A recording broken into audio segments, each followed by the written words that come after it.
The wake of World War II left most of Europe in economic ruins. The European population was struggling to survive. An economic depression and mass unemployment. In 1957, a handful of countries consisting of Luxembourg, France, Germany, Belgium, Netherlands, and Italy banded together to form the very first European community. This was done to establish a common European market, set up a European social fund to improve living standards, allow free movement of workers in Europe.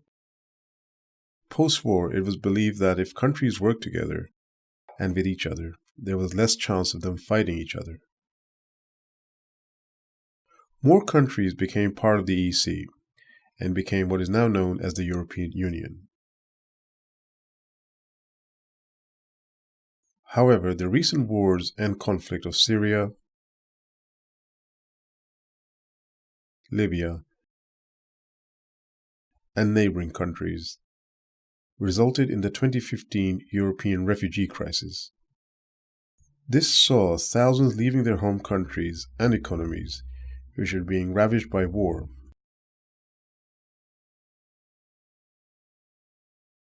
This then caused one of the highest waves of immigration to hit Europe and the UK in recent history.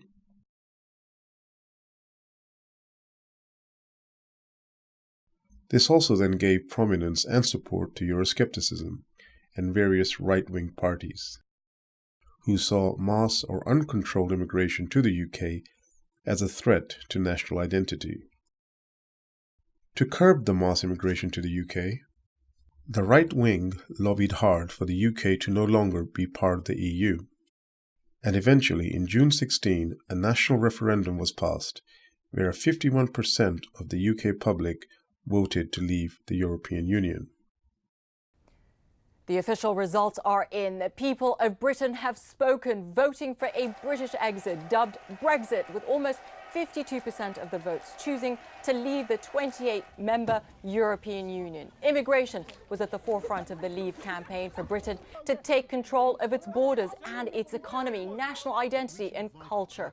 Make no mistake, this referendum is huge. This result to leave is monumentous, a political earthquake with the financial ramifications uncertain.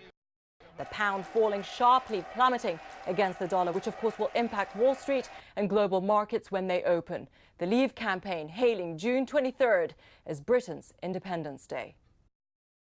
The key players in the Brexit process are the European Commission negotiator, Michel Barnier, representing and negotiating on behalf of the European Union,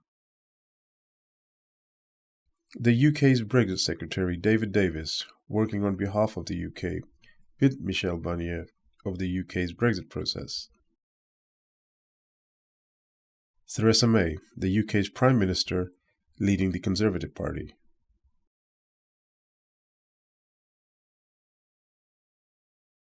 So on the 23rd of June 2016, a national vote was held, asking UK voters whether the UK should continue to be part of the EU or leave. On the 29th of March 2017, the UK's PM, Theresa May, announces Article 50 in Parliament, which allows any member state to leave the EU. From May 17 to October 18 is the time frame for the Brexit negotiations between the EU and UK.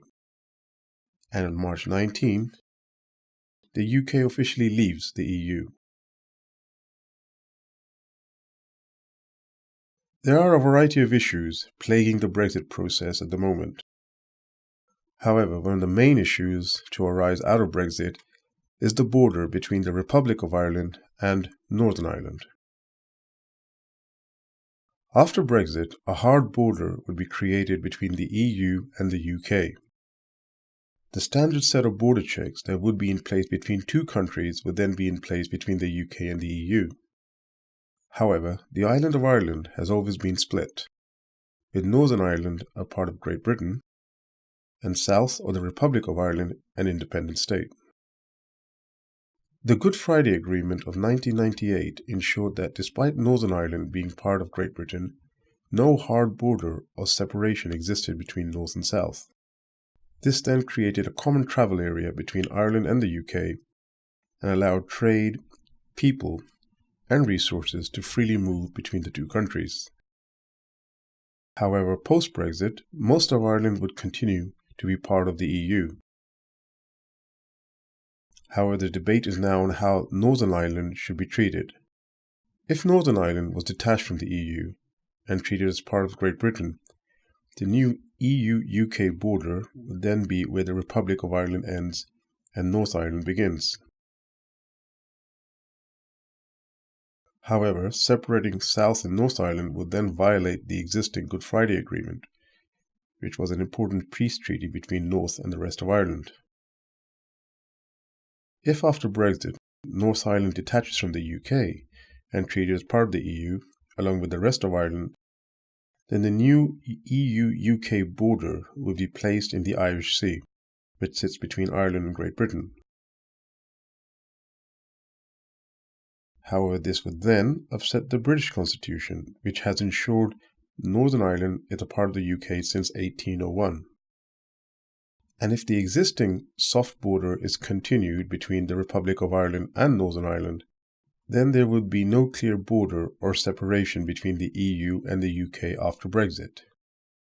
This could then create an indirect or backdoor access to single EU market for the UK once it's left the EU, and would also contradict the sovereignty of other EU countries who are all playing by the rules to remain in the EU and continue to be a part of the single EU market. As the delegates of each of the interest groups continue to grapple to come to an agreement, the issue of the Irish border for Brexit to be a success will be a difficult one, with so many conflicting views.